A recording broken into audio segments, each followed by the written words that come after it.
स्वागत है आपका। मैं हूं योगेंद्र, आप देख रहे हैं खास खबर। खास खबर में हम बात करेंगे राजस्थान सरकार के बजट की, बजट 2021-22 किस तरह से क्या कुछ रहेगा, हम तमाम पहलुओं को लेने की कोशिश करेंगे। लेकिन सबसे पहले मैं आपको इंट्रोड्यूस कराऊंगा, हमारे साथ भाजपा नेत्री और पूर्व राज्य मंत्री अनीता बघेल जी जुड़ी हुई हैं, जयपुर की पूर्व महापौर और कांग्रेस के वरिष्ठ नेता ज्योति खंडेलवाल जी हमारे साथ हैं। नमस्कार। राजस्थान विधानसभा के सदस्य रामकेश मीणा जी हमारे साथ हैं और वरिष्ठ पत्रकार और समीक्षक श्याम सुंदर शर्मा साहब हमारे साथ जुड़ेंगे। मैं बजट पे चर्चा करूंगा, लेकिन गहलोत साहब के उस शेर के साथ में करूंगा जो पिछली बार उन्होंने विपक्ष पर एक हमला बोलते हुए पढ़ा था। उन्होंने कहा था कि नोटबंदी से बर्बादी पर वो बोलते नहीं, जीएसटी के झटकों पर मुंह खोलते नहीं, उनके आंकड़े ही दिखाते हैं उन्हें आईना, वो फिर भी मुकर कर सच को तोलते नहीं। यही बात मुझे लगता है कि अभी भी जारी रहेगी। वजह साफ है कि जब अभिभाषण पर जवाब दे रहे थे तो भी जीएसटी को लेकर के केंद्र सरकार पे काफी कुछ अपनी बात केंद्रित की थी। तो चलिए, मैं अनीता जी जुड़ी हुई हैं। अनीता जी, आपके पास आऊंगा मैं।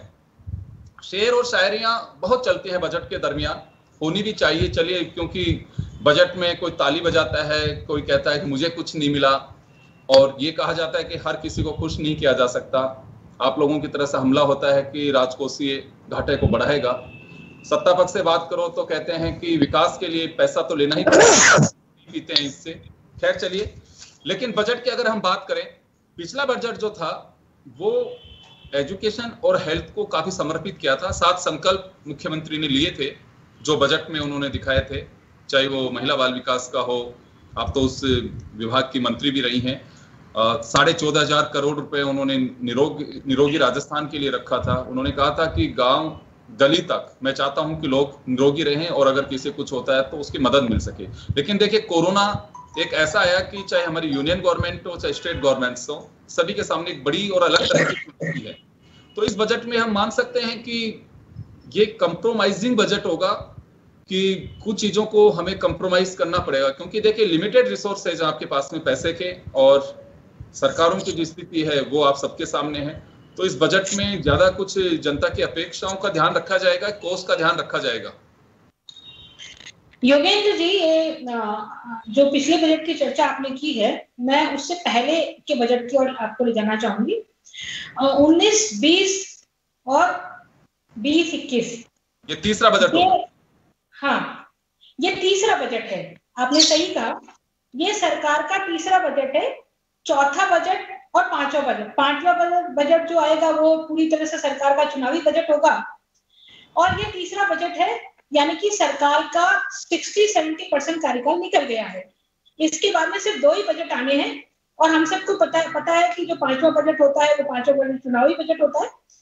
पिछले 2 सालों के बजट और इस साल का जो आने वाला बजट है उसकी चर्चा यदि हम करें, तो जो सरकार का पहले कार्यकाल का बजट था और जो दूसरा कार्यकाल का बजट था, मैं हमेशा ये बात कहती रहती हूँ समीक्षकों को भी और पत्रकारों को भी और मीडिया को भी, कि हम सिर्फ आने वाले बजट की चर्चा करते हैं। हमने बजट में, आज के बजट में, कल जो मुख्यमंत्री आने वाले हैं बजट रखने वाले, सिर्फ हम उसकी चर्चा करेंगे, है ना। पर पिछले 2 बजटों में मुख्यमंत्री जी ने क्या दिया था और वो धरातल पर उतरा कि नहीं उतरा, उसको सब लोग भूल जाते हैं, कोई याद नहीं रखता उसको। और इसी वजह से जो भी सरकारें बनती है वो सरकारें सिर्फ घोषणा करती है, उसको लागू करने के पीछे उनका कोई मंतव्य नहीं होता है। पिछले बजट में उन्होंने घोषणा करी थी जनता क्लिनिकों की, कि पूरे राजस्थान में मोहल्ला क्लिनिक खोलेंगे। ये केजरीवाल सरकार की नकल करके उन्होंने कोशिश करनी चाहिए, लेकिन सिर्फ जयपुर में 12 जनता क्लिनिक खुले। पूरे राजस्थान में भी 2 साल हो गया, कहीं कोई जनता क्लिनिक नहीं खुले। शिक्षा के लिए उन्होंने बात करी थी कि हम बैगलेस डेज बनाएंगे, और ये पूरा वर्ष उनको मिला पूरी स्कीम बनाने के लिए, पूरी योजना बनाने के लिए, उसको कैसे इंप्लीमेंट करना है, उसको इंप्लीमेंट करने के लिए शाला दर्पण से रजिस्ट्रेशन करा करके कैसे हम बच्चों को आगे दे सकते हैं। माननीय मुख्यमंत्री जी ने पिछले बजट में घोषणा करी थी कि हायर एजुकेशन मुख्यमंत्री स्कॉलरशिप वो जारी करेंगे, लेकिन पूरा वर्ष निकल गया, पूरे हायर एजुकेशन मुख्यमंत्री स्कॉलरशिप का कहीं कोई अता पता नहीं है, कहीं कोई जानकारी नहीं है। इसी तरह मेडिकल और हेल्थ की यदि हम बात करें तो देखिए, ये पूरा वर्ष कोरोना का काल है। पिछला जब बजट आ रहा था, जब रखा गया था, उस समय कोरोना स्टार्ट हुआ था, उस समय कोरोना इतना भयावह रूप लेगा उसकी किसी को जानकारी नहीं थी। लेकिन उसके बावजूद भी चिकित्सा और हेल्थ डिपार्टमेंट ने जो आयुष्मान भारत स्कीम था, जो सेंट्रल गवर्नमेंट की स्कीम था, यदि उसको तत्काल एज इट इज स्वीकार कर लेते तो ये कोरोना काल में जो इतनी डेथें हुई है, कोरोना काल में लोगों को उपचार के लिए सिर्फ सरकारी हॉस्पिटल ही मिले थे और वहां कोरोना के ट्रीटमेंट के अलावा सारी चीजें बंद हो गई थी। कोई हार्ट का उपचार नहीं हो रहा था, कैंसर की थेरेपी नहीं हो रही थी, लोग परेशान हो रहे थे। ऐसी स्थिति में यदि आयुष्मान भारत योजना जो है वो मुख्यमंत्री जी लागू कर लेते, उसको एक्सेप्ट कर लेते उस समय, तो लोग जो मौतों के मुंह में गए हैं वो बच सकते थे, उनको इलाज मिल सकता था। लेकिन सिर्फ और सिर्फ राजस्थान सरकार की लापरवाही की वजह से और अतार्किक निर्णयों की वजह से ये नहीं हो पाया। वापस लौट रहा हूँ। अब एक ज्योति खंडेलवाल जी के पास में जाना चाहूंगा। ज्योति जी, एक बात सही है और मैंने अभी जो कहा कि हम स्क्रीन पे चला भी रहे हैं, 7 संकल्प मुख्यमंत्री जी ने जो लिए कि प्रदेश में संकल्पों की आवश्यकता है। निरोगी राजस्थान, संपन्न किसान, महिला बाल वृद्ध कल्याण, सक्षम मजदूर, छात्र युवा, शिक्षा का परिधान, पानी बिजली सड़कों का मार्ग, कौशल तकनीक को लेकर के 7 संकल्प मुख्यमंत्री जी ने लिए थे। बात यह है कि बजट पे चर्चा होनी चाहिए। बजट के साथ साथ आप डिमांड तो कर रहे हैं कि अगले बजट में हमारी ये उम्मीद और अपेक्षाएं हैं, लेकिन पिछले बजट की क्या स्थितियां हैं उसको लेकर के भी चर्चा होनी चाहिए। मैं वही कह रहा हूँ कि हर वर्ग का ध्यान दिया गया। 14.5 भी अच्छा लगेगा कि बजट को, पिछले बजट को लेकर के भी अगर चर्चाएं होती हैं, क्योंकि राजस्थान सरकार ही है जिसने अपने बजट की घोषणाओं को पूरा किया है। और जहां तक बात, किसी के यहाँ पे डॉग है, आपके में किसी के यहाँ पे डॉग है, मेरे यहाँ ही है करेगा। तो यहाँ पर बजट के बारे में चर्चा हो रही थी, उसी में मैं आपको कहना चाहूंगी कि बजट, राजस्थान सरकार ही वो सरकार है जिसने कोरोना काल में हेल्थ को लेकर के इतना अच्छा काम किया है कि खुद माननीय हमारे प्रधानमंत्री जी ने भी उसका स्वागत किया। चाहे वो समय पर लॉकडाउन लगाने की बात हो, चाहे लोगों को इलाज देने की बात हो, चाहे लोगों को वैक्सीनेशन करवाने की बात हो, चाहे लोगों को जागरूक करने की बात हो, मास्क को लेकर के, सैनिटाइजेशन को लेकर के, सोशल डिस्टेंसिंग को लेकर के, वो सबसे बेहतर प्रबंधन राजस्थान की सरकार ने किया। और राजस्थान की सरकार इस बात के लिए, मैं तो बड़ा आश्चर्य होता है कि आप ये कहते हैं कि सिर्फ और सिर्फ मौतों के लिए राजस्थान की सरकार जिम्मेदार है। जिम्मेदार तो आपके प्रधानमंत्री जी, जिन्हें ट्रंप का बहुत बड़ा स्वागत करना था, तब से चेता रहे थे हम, लेकिन आपको ट्रंप का स्वागत करना था, इसलिए आपने उस समय पर इतनी कहते सावधानी नहीं बरती और इसी का परिणाम हुआ कि देश में कोरोना एंटर भी मार पाया। दूसरी बात, जहां तक बात आती है कि चाहे वो एजुकेशन का मामला हो, चाहे वो महिलाओं से संबंधित मामले हो, हर एक मामले में माननीय मुख्यमंत्री ने बजट की घोषणा की। पिछला साल बहुत ही एक कहे कि हम सब के लिए बहुत क्रिटिकल था, हम सब के लिए बहुत परेशानी वाला था, लेकिन उस समय पर भी राज्य सरकार ने जिस तरीके से लोगों को राहत देने का काम किया है, कोई व्यक्ति भूखा न सोए इस मिशन के साथ काम किया है, हर व्यक्ति अपने घर तक पहुंच सके, प्रवासी श्रमिक जो मजदूर जो बेचारे परेशान हो रहे थे वो अपने घरों तक पहुंच सके, उसकी व्यवस्था करने का काम किया है। और आगे आने वाले बजट भी, और राजस्थान एकमात्र राज्य है पूरे देश में जिसने कोरोना काल में भी नौकरियां दी है, वरना केंद्र की सरकार तो 2 करोड़ नौकरियां देने का वादा करके भूल चुकी है। तो याद भी नहीं है, वो लाइनें याद भी नहीं आती हैं, ना उनके नेताओं को याद आती है। वापस लौटूंगा आपके पास, लेकिन राजस्थान की सरकार एकमात्र सरकार टाइम पर भी वापस लौट रहा हूँ आपके पास। रामकेश जी की तरफ जाना चाहूंगा मैं। रामकेश जी, ये बात एक अनीता बघेल जी ने कही और हम जिक्र भी कर रहे हैं कि बहुत सारे जो संकल्प थे उनके बजट, कितने हजार करोड़ रुपए का घाटा रहा पिछले बजट में, कहां से पैसा आ रहा था, कहां जाना था। लेकिन एक कोरोना काल का एक वक्त ऐसा रहा जिसमें सरकारें, हर किसी सरकार को, आम आदमी को झकझोर के रख दिया, तो सरकारों भी उसी बीच में रही। ये बजट जो आएगा अभी 2 साल के बजट, 2 बार के बजट की हम समीक्षा करेंगे, क्योंकि सरकारों का ये कहना था कि लॉन्ग टर्म हम प्लानिंग लेके चलते हैं। आज अगर कॉलेज का अनाउंसमेंट या यूनिवर्सिटी का किया जाता है तो उसमें समय लगता है, लेकिन कुछ चीजें ऐसी होती हैं कि तुरंत चाहिए, यानी कि फटाफट की जो बात आती है कि हमें तुरंत उससे रिलीफ मिले, क्योंकि जनता आपको कोसती है वहां पे कि आपने हमारे लिए क्या किया। तो इस बजट में कुछ ऐसा रहेगा, क्योंकि मुख्यमंत्री जी के पास में एक तो सबसे बड़ी दिक्कत ये रहेगी कि वो कहेंगे कि कोरोना का टाइम रहा, लेकिन अपेक्षाएं आप लोगों की हैं, तो बजट को बैलेंस कैसे किया जाएगा? योगेश जी, मैं बताना चाहूंगा, आप बिल्कुल सही फरमा रहे हैं, लेकिन मेरा ये कहना है कि जैसा अभी बघेल जी ने कहा कि सरकारें वादा करती है, बजट में प्रावधान करती हैं और उनको लागू करना भूल जाती है। ये बिल्कुल सही कह रही हैं। ये सारे की सारी जो बातें इन्होंने कही, ये पूर्ण रूपेण भाजपा की सरकारों पर लागू होती है। प्रधानमंत्री जी ने पूरे देश में ऐलान किया था, सारे मीडिया के सामने ऐलान किया, प्रिंट मीडिया, इलेक्ट्रॉनिक मीडिया में छपा भी कि 15 लाख रुपए हर व्यक्ति के खाते में आएंगे, भूल गए। नोटबंदी का ऐलान किया, 2 करोड़ लोगों को रोजगार देने का ऐलान किया, एक भी वादा प्रधानमंत्री जी ने पूरा नहीं किया।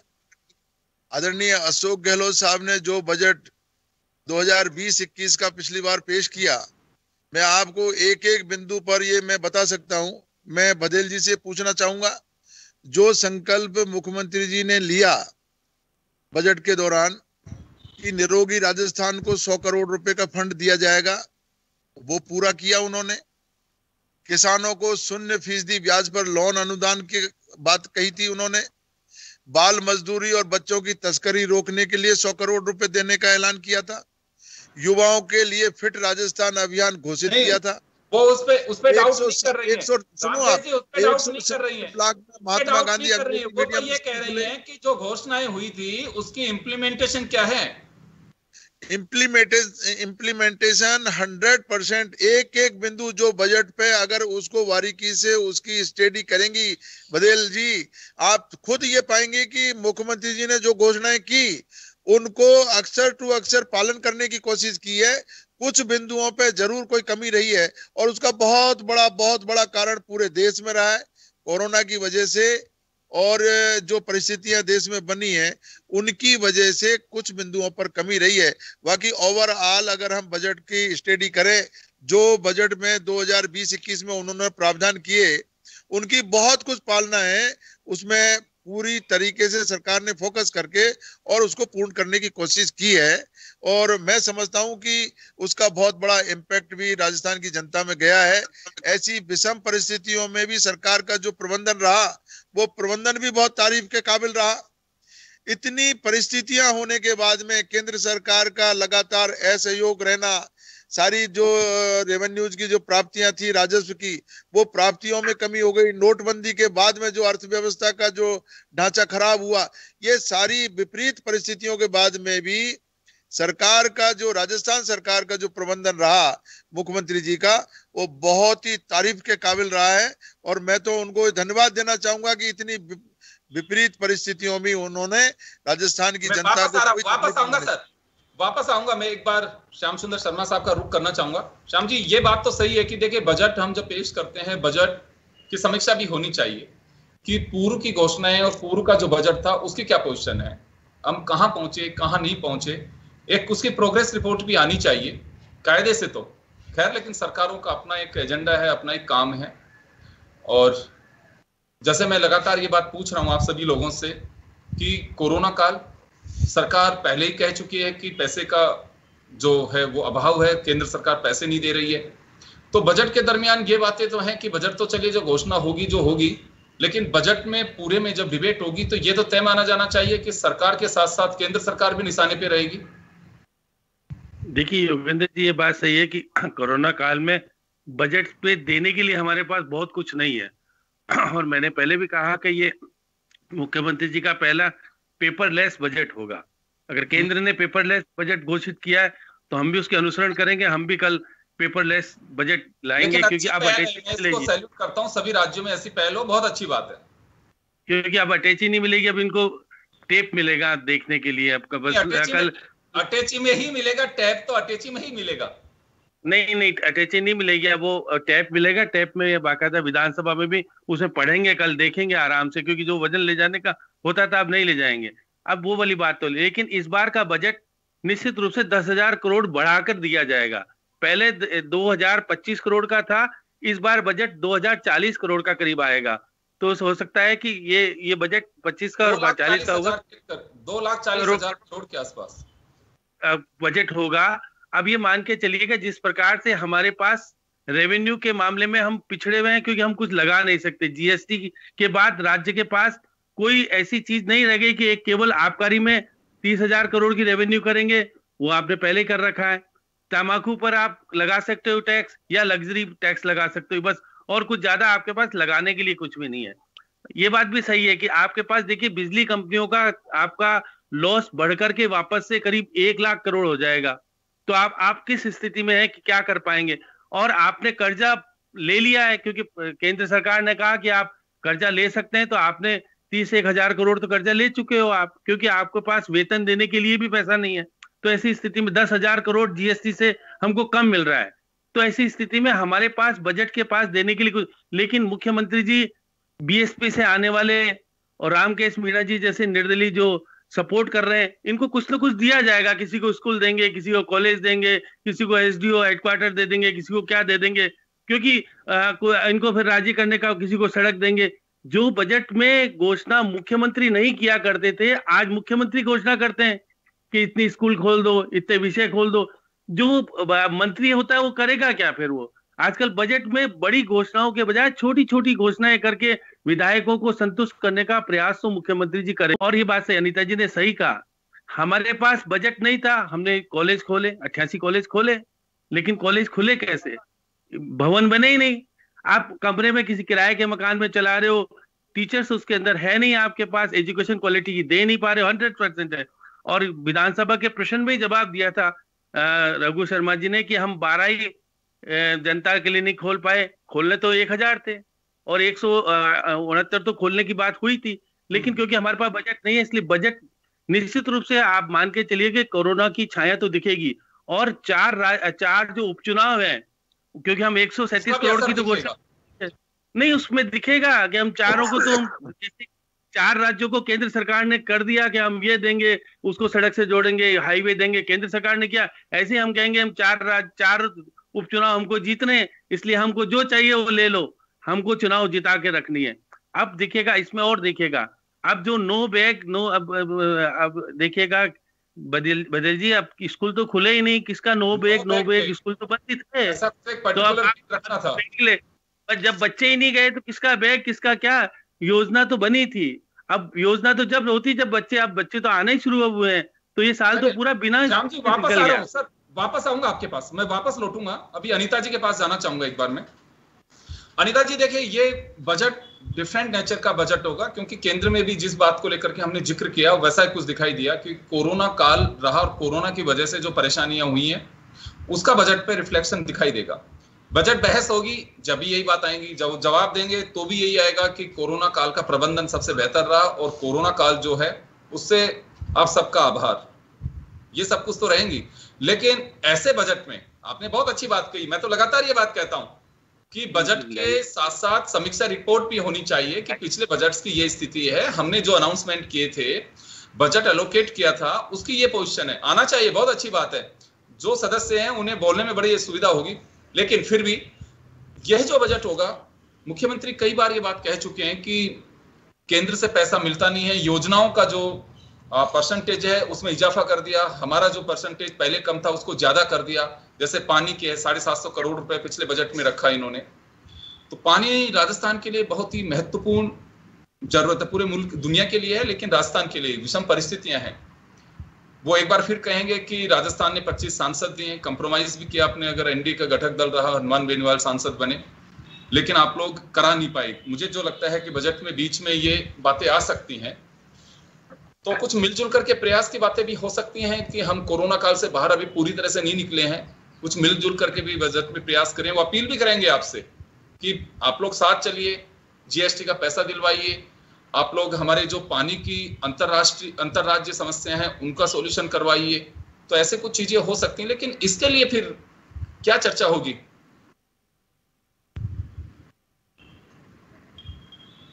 अनीता जी अनम्यूट करिए, म्यूट है आपका, म्यूट किया हुआ है। अनीता जी म्यूट है आपका सिस्टम।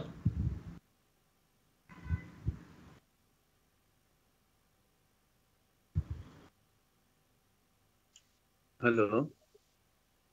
हेलो जी आ रही है आवाज आ रही है आपकी। अरे हाँ योगेश जी, मैं आपको जो श्याम जी ने कहा, जो रामकेश मीणा जी ने कहा, दोनों बातों का ही एक साथ जवाब दे देती हूँ।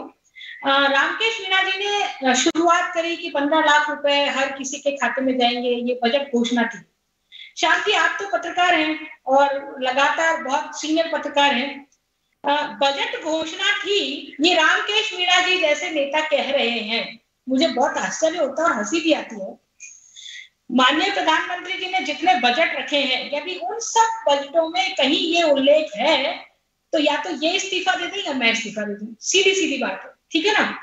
पहली बात। दूसरी बात, बजट का उल्लेख कर रहे हैं, हम बजट पर चर्चा कर रहे हैं, बजट की बात कर रहे हैं, ठीक है। ये भाषण तो राहुल गांधी ने दिया था, 10 दिन में हम कर्जा माफ कर देंगे, किसानों का कर्जा 10 दिन में हम माफ कर देंगे। ये भाषण राहुल गांधी जी ने मंच पर से दिया था और अंदर विधानसभा में अशोक गहलोत जी कहते हैं हम समूचा कर्ज माफ नहीं करेंगे, हम 2 लाख तक का कर्जा माफ करेंगे और वो भी कोऑपरेटिव्स का करेंगे, नेशनल बैंक का नहीं करेंगे। वहां उन्होंने क्या भाषण दिया था राहुल गांधी जी ने मंच से चुनावी सभा में, और इन्होंने अंदर बजट में क्या भाषण दिया। तो बजट का भाषण क्या है, बजट तो ऑथेंटिक है, सरकार रख रही है, वो ऑथेंटिक डॉक्यूमेंट है, वो आप मेरे को जवाब दीजिएगा। दूसरी बात, जो इन्होंने कहा कि ये 100 करोड़ दे दिया, ये 100 करोड़ दे दिया, ये 100 करोड़ दे दिया, हम जब बैठेंगे, जब हम कागज निकालेंगे सरकार के, तो हमें पता पड़ेगा कि 100 करोड़ तो छोड़ करके 1 करोड़ रुपया भी नहीं दिया। और जो जनता जल मिशन की जो बात करें, जल शक्ति मिशन की बात करें, योगेश जी आपने कहा केंद्र सरकार का भी सहयोग होना चाहिए, रेशियो भी बदल गया है। मैं आपको निवेदन करना चाहती हूँ कि जो केंद्र की कमेटी बनी हुई है, जो जीएसटी की कमेटी बनी हुई है, उस जीएसटी की कमेटी में हमारे यहाँ से भी फाइनेंस मिनिस्टर के तौर पर माननीय अशोक गहलोत जी शामिल हो सकते हैं, वो शांति धारीवाल जी को उस मीटिंग में भेजते हैं। मुझे ये बताइए, एक भी मीटिंग का मिनट्स उठा करके दे दीजिए जिसमें शांति धारीवाल जी ने ये कहा है कि ये रेशो बदल दीजिए आप, ये रेशो बदल दीजिए आप। दूसरी बात, जब इसी रेशो के साथ वसुंधरा जी काम कर रही थी, जीएसटी के पैसे से वो काम करती, अभी तो रेवेन्यू बहुत आ रहा है आपका, बाड़मेर की रिफाइनरी से जो रेवेन्यू बढ़ा है, आपने स्टेट हाईवेज पर जो आपने तो गिना है, तंबाकू पर बढ़ा दिया, आपने स्टैंप ड्यूटी पर 10% सरचार्ज बढ़ा दिया, आपने स्टेट हाईवेज पर टैक्स लगा दिया, तो बहुत सारी चीजें आपने की है टैक्स रेवेन्यू इकट्ठी करने के लिए। लेकिन क्योंकि आपका प्रबंधन ठीक प्रकार से नहीं है, क्योंकि आप ठीक प्रकार से खर्च नहीं कर पा रहे हैं, उन पर लगाम नहीं कस पा रहे हैं, इस वजह से आपका मैनेजमेंट ठीक नहीं होने के कारण से आप बिगड़ रहा है। देखिए बिजली कंपनियों पर, योगेश जी एक बात करके मैं बात पूरी करूंगी, बिजली कंपनियों पर जो माननीय मुख्यमंत्री जी ने उसके उजाला योजना के तहत उसको कम कर दिया था, बिजली कंपनियों का जो भी कर्जा था वो कम कर दिया था, वापस ये 2 साल के अंदर आप देखिए कि कितना बिजली कंपनियों का खर्चा हो गया। यानी कि आप सीजन पर नहीं रोक पा रहे, आप महंगी बिजली खरीद रहे, आप बिजली नहीं दे पा रहे, वादा करके वापस आ रहा हूँ अनिता जी, नहीं दे पा रहे, वापस आ रहा हूँ। बताइए मुझे, तो बताइए रामकेश जी उतावले हैं आपको जवाब देने के लिए, बात इस्तीफे तक पहुंची, और इस्तीफा मैं दोनों से ही रिक्वेस्ट करूंगा कि इस्तीफा बिल्कुल नहीं देना है, जनता ने चुन करके भेजा, एक पल भर में ये फैसला आप नहीं ले सकते। रामकेश जी आपसे जवाब चाहूंगा मैं, आपसे जवाब चाहूंगा। केंद्र सरकार जब से 2014 से केंद्र सरकार बनी है, की भी तो सुनिए, सिर्फ राहुल जी का तो भाषण आपको याद रहता है, मोदी जी की नहीं याद रहती है शायद।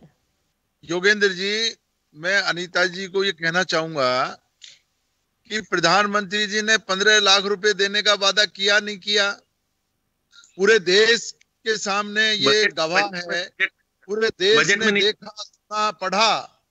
15 लाख रुपए का उन्होंने जो बजट के अलावा भी अगर राहुल जी के भाषण की बात कर रही थी, अभी आप राहुल जी के भाषण की बात कर रही थी, जबकि मोदी जी तो अपनी सरकार में आए केवल 15 लाख की घोषणा की वजह से है, उस वादे की वजह से जनता ने जिता के दिया था, जिसको आप भूल गए। बीजेपी के लोग वादा को पूरा अगर कोई काम किया तो कांग्रेस की सरकार करती है।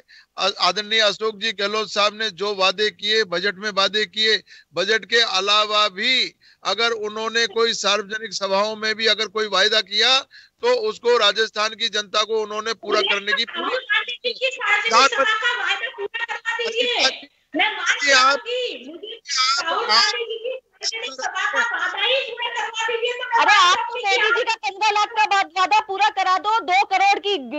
घोषणा की थी नौकरियां देने का, वो वादा पूरा करा दो। उज्ज्वला योजना का जो मजाक आपने बनाया है, सिलेंडरों की दरें बढ़ा करके 250 रुपए, वो बता दो। उज्ज्वला योजना तो आपकी योजना थी ना, उसको कैसे पूरा करेगा? कौन सिलेंडर भरवाएगा उस 800 रुपए में जिसको आपने 250 रुपए बढ़ा दिया? क्यों बढ़ा रहे हो, इसका कारण तक भी समझ में नहीं आता है। तो ऐसी स्थिति में आपको ये बात बोलने की जरूरत ही नहीं है कि आप इस बात का हक ही नहीं रखते हो। जब आप राज्य का हिस्सा काट लेते हो, उन्हें हो, तो आपको हक नहीं बनता कि आप इस तरह की बातें करें कि केवल और केवल राजस्थान की सरकार है जो सिर्फ अपने वादे पूरे कर सकती है और जनता की इसके बारे में सोचती है। आपकी तरह केवल अपना रेवेन्यू, पेट्रोल डीजल महंगाई की दरें बढ़ा करके अपना रेवेन्यू भर करके अडानी अंबानी को देने की इच्छा नहीं रखती, उद्योगपतियों को देने की इच्छा नहीं रखती है। रामकेश को जवाब, रामकेश जी, अनिता जी, रामकेश जी, आप अपनी बात पूरी कर दें। जी रामकेश जी। जोगिंदर जी, मैं अनिता जी से ये पूछना चाहता हूँ, प्रधानमंत्री जी ने, क्योंकि अनिता जी अजमेर से वास्ता रखती हैं, अजमेर की आम सभा में प्रधानमंत्री जी ने ये वादा किया था कि हम ERCP का जो प्रोजेक्ट है उसको नेशनल प्रोजेक्ट घोषित करेंगे। ये भी 13 जिलों को, राजस्थान के 13 जिलों को पानी वहाँ के लोग, चलिए, लेकिन हम यूनियन बजट पे बात नहीं कर रहे, हम स्टेट बजट पे बात कर रहे हैं। हम स्टेट बजट पे, हम लोग स्टेट बजट पे लौटे, स्टेट बजट पे वादा करने के बाद आज पेश किया हमें पूरी सभा का वीडियो मेरे पास है, मैं आपको वीडियो दिखा दूंगी, नहीं तो आप मुझे वीडियो दिखा दीजिए कि ये बोल रहे हैं। स्टेट बजट पे चलिए चलिए चलिए, समय भी कम रहेगा, समय कम रहेगा, अपनी बात पूरी नहीं हो पाएगी। स्टेट बजट पे बात करें, अपन स्टेट बजट पे बात करें। नेशनल प्रोजेक्ट घोषित, इसका जवाब स्टेट बजट पे फोकस करें अपन, स्टेट बजट पे फोकस करें अपन। लेकिन अब हम बोलेंगे कि मुख्यमंत्री जी ने क्या। अनिता जी, स्टेट बजट पे फोकस करें क्योंकि समय बहुत कम है, 5 मिनट हमारे पास में बची है, हमें स्टेट बजट पे बात करनी चाहिए।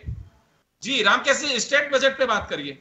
स्टेट बजट के साथ साथ हमें वो ज्वलंत बातें, क्योंकि वादा करके भूलने की जो बात की है वो अनीता जी ने शुरू की है, तो मुझे वो चीजें इनको याद दिलानी है जो इन्होंने वादे किए और फिर ये भूले।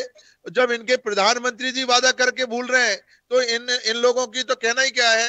जब ये अजमेर में खुद वादा करके गए थे, पूरी राजस्थान की जनता को वादा करके गए थे कि अगर हम स्टेट बजट की करें,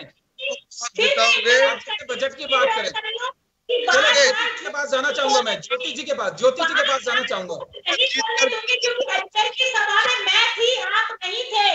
अजमेर की सभा के मंच पर मैं बैठी थी, आप नहीं बैठे थे। इसलिए राजस्थान की जनता को झूठ मत कराइए। झूठ बोलने का तो काम केवल अनीता जी करेंगी और वो सब हम सुनेंगे। एक्चुअली में आपने इतना कुछ झूठ बोला वो हम सबने सुना, लेकिन प्रधानमंत्री जी जो ओपन जो झूठ बोल रहे हैं वो आपको शायद सुनाई नहीं देता। खैर, मैं इस मामले में नहीं पढ़ूंगी। मैं तो बहुत साफ बात, अनीता जी दूसरे की भी तो सुनिए, केवल आप ही थोड़ा चिल्ला करके बोलेंगी, दूसरे की सुनिए भी। जब आप बोल रहे थे कोई बीच में नहीं बोला था। चाहूंगा एक बार मैं ज्योति खंडेलवाल जी के पास। पूरे देश ज्योति जी, अनीता जी एक बार के लिए मैं ज्योति जी आपके पास आना चाहूंगा मैं। प्रोजेक्ट घोषित, मैं तो देखिए बहुत साफ स्पष्ट बात है कि बजट पहले भी आम जनता का जिसको बजट कहा जाता है वो राजस्थान की सरकार ने दिया, उसका इम्प्लीमेंटेशन भी किया। निरोगी राजस्थान, हमने केवल चिकित्सा सुविधा उपलब्ध करवाने की बात नहीं की थी, निरोगी राजस्थान की बात की थी और उसको इम्प्लीमेंटेशन भी उसका शुरू हुआ। निश्चित रूप से कोरोना की वजह से थोड़ी गति जरूर धीमी हो सकती है, लेकिन मंशा दिखाई दी, काम का शुरुआत हुई, इम्प्लीमेंटेशन शुरू हुआ। इसलिए इस बात को तो अनीता जी कह ही नहीं सकती कि हमने जो घोषणाएं की उसका इम्प्लीमेंटेशन का है। आपको हर एक घोषणा का इम्प्लीमेंटेशन की शुरुआत जो है वो नजर आएगी। हम नहीं वादा कर रहे। अनीता जी आप शांत रहिए क्योंकि आप बहुत झूठ बोल चुके और हम बहुत सुन चुके। अब आप सुनिए, शांत रह के सुनेंगे तो ही आपकी बात समझ आएगी। ऐसा नहीं होता, झूठे वादे आपने किए। उज्ज्वला योजना कहाँ है आपकी? कहाँ है आपका सिलेंडर? क्या 800 रुपए में सिलेंडर खरीदे वो गरीब मकान वाला?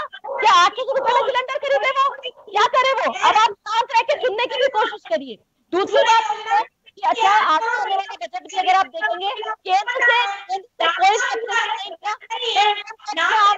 रिलैक्सेशन मिला, महिलाओं के अनीता जी एक बार ज्योति जी को अपनी बात राजस्थान सरकार अपनी पूरी बात कर लेने दीजिए। आपको रिलैक्सेशन भी मिलेंगे, आपको सुविधाएं भी मिलेंगी, आपको राहत भी मिलेगी और आपको वो सब कुछ मिलेगा, चाहे कितना भी रोक ले, कितना भी परेशान कर ले, बीजेपी कितनी भी सरकार गिराने की कोशिश कर ले, लेकिन होना जाना इनसे अच्छा कुछ है नहीं। लेकिन माननीय मुख्यमंत्री अशोक गहलोत जी के नेतृत्व में आगे आने वाला बजट भी आम जनता का बजट होगा। आम जो मध्यम वर्गीय परिवारों से राहत मिलेगी जो केंद्र ने नहीं दी, महिलाओं को राहत मिलेगी जो नहीं दी। केंद्र ने राजस्थान को कुछ नहीं दिया, लेकिन राजस्थान के हर एक जिले को कुछ जरूर मिलेगा, ये आप निश्चिंत रहे। हम केवल चुनावी बजट जो श्याम सुंदर जी जिसकी ओर इंगित कर रहे थे वो नहीं आएगा, बल्कि पूरे राजस्थान के लिए बजट आएगा। केंद्र की तरह केवल 4 राज्यों का बजट ये नहीं आएगा, पूरे राजस्थान का बजट आएगा। और निश्चित से भावना के अंदर चारों में हम श्याम जी आपके पास आना चाहूंगा, कोई सही नहीं है, आप श्याम जी आपके पास आना चाह रहा हूँ एक बार में। आप जैसे मैं कह रहा था कि बजट पे जब बजट बहस का जब जवाब अनिता जी को बुला लेते, योगेंद्र श्याम सुंदर जी बोलते तब भी अनिता जी बोलती है, रामकेश जी बोलते तब भी अनिता जी बोलती है, आप अनिता जी बोलती है। मुख्यमंत्री की चुटकियां भी ली जा सकती है, और तो मुझे पता नहीं है बजट में कितने अनाउंसमेंट होंगे, लेकिन चुटकियां जरूर होंगी, ये तो माना जा सकता है बजट में। देखिए योगेंद्र जी, निश्चित रूप से आप देखिएगा कि इसमें तेलंगाना तर्ज पर जो प्रशासन शहरों की ओर, प्रशासन गांवों की ओर की घोषणा होगी। इसके अलावा मेरे को लग रहा है डीएलसी रेट में कमी की जा सकती है, क्योंकि रियल एस्टेट की स्थिति बड़ी खराब है, तो डीएलसी रेट कम की जा सकती है। इसके अलावा मेट्रो हमारा है, मेट्रो का सेकंड फेज है, उसकी डीपीआर कराने जाने की घोषणा की जा सकती है इसमें। इसके अलावा आप देखिएगा कि पिछले बजट में इसका जिक्र नहीं था। इस बार लोक परिवहन की बसें जो जहां रूट नहीं चल रही है वहां घोषणा होगी, क्योंकि प्रताप सिंह खचरियावास विधानसभा में कह चुके हैं, ये आपको सामने दिखेगा। इसके बाद आरटीआई का जो कानून है उसमें आपको आवेदन और जवाब ऑनलाइन करने की बात इस बार बजट में देखो दिखेगी। और जब जल मिशन वाली योजना है, निश्चित रूप से हमारे को 5,000 करोड़ रुपए मिले हुए हैं, तो हम उसको किस तरह से लागू करें, 1,000 गांवों में इसका लाभ कैसे मिले, इसकी घोषणा का आपको सामने आएगा। और ये बात सही है कि देखिएगा जिस प्रकार से आपके हेल्थ के सिस्टम में हर जिले में कोविड जांच की लैब खुले, क्योंकि आधे में खुल गई, थोड़ी बहुत काफी खुल चुकी है, और सारे जिलों में खुलने की ये घोषणा निश्चित रूप से इस बजट में देखने को आपको मिलेगी। इसके अलावा आप और भी देखेंगे कि जो महात्मा गांधी जो आपने मेडिकल वाला किया है, जो आयुष्मान वाली बात कर रहे थे, जो 1,600 करोड़ रुपए का प्रीमियम देकर के हमने 1,10,00,000 लोगों को मेडिकल की सुविधा देने की बात है, उसको भी सामने लाएंगे। और जो अंग्रेजी माध्यम से स्कूलें खुल रही हैं वो पंचायत स्तर पर खुले, उसकी घोषणा भी इस बजट में देखने को मिलेगी। कुछ चीजें हैं क्योंकि वो होगी, और वो बिना बजट के जो कुछ किया जा सकता है वो अच्छी घोषणाएं आपको देखने को इस बजट में मिल सकती है, क्योंकि हमारे पास पैसों की कमी। जब केंद्र का बजट 9.5% है, माइनस में हो सकता है, अगर वित्तीय घाटा हो सकता है, तो हमारा घाटा भी 8% से कम नहीं होगा, तो हम वित्तीय घाटे की स्थिति में तो होंगे, तो हम उसको कैसे भरपाई करेंगे? क्या देखिए, पिछली बार का जो बजट मेरे पास में लिखा हुआ है, राजस्व घाटा जो था 12,345 करोड़ का था, तो इस बार ये काफी घाटा जा सकता है, इसमें कहीं कोई डाउट नहीं है। और एक्सपेंडिचर और रेवेन्यू कलेक्शन ये किस तरह से मैनेज हो पाएगा, क्योंकि तो सामने आएगी जब चीजें ही पता लग पाएगा। लेकिन ये तय है कि पानी को लेकर के ठीक से कुछ चर्चा हो सकती है, मेडिकल इंफ्रास्ट्रक्चर को लेकर चर्चा हो सकती है, रोजगार के अवसर कैसे मिल सकते हैं उस पर फोकस किया जा सकता है। और उम्मीद भी है कि कुछ इसी तरह की चीजें हों, क्योंकि हर आदमी अभी एक डरा हुआ है अपने रोजगार को लेके, अपने भविष्य को लेकर के, अपने परिवार को लेके। उस और सरकार कुछ कदम उठानी भी चाहिए, एक आम आदमी की ये पुकार भी है। और लेकिन देखना होगा कि राजनीति के जादूगर हैं अशोक गहलोत साहब, अब उनके पिटारे से निकलता क्या है ये देखने वाली बात होगी। लेकिन चलते चलते उन्हीं का एक उस वक्त का एक जो शेर है वो मैं एक बार जरूर पढ़ना चाहूंगा।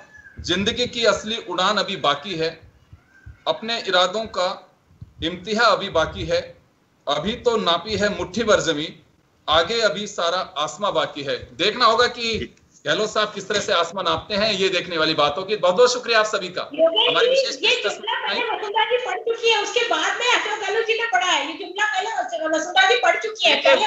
वही जमीन और वही आसमान, ये तो आप और मैं भी पढ़ सकते हैं। बहुत बहुत शुक्रिया आप सभी का। जन टीवी की लेटेस्ट अपडेट पाने के लिए हमारे चैनल को जरूर सब्सक्राइब करें और नोटिफिकेशन पाने के लिए बेल आइकॉन दबाएं।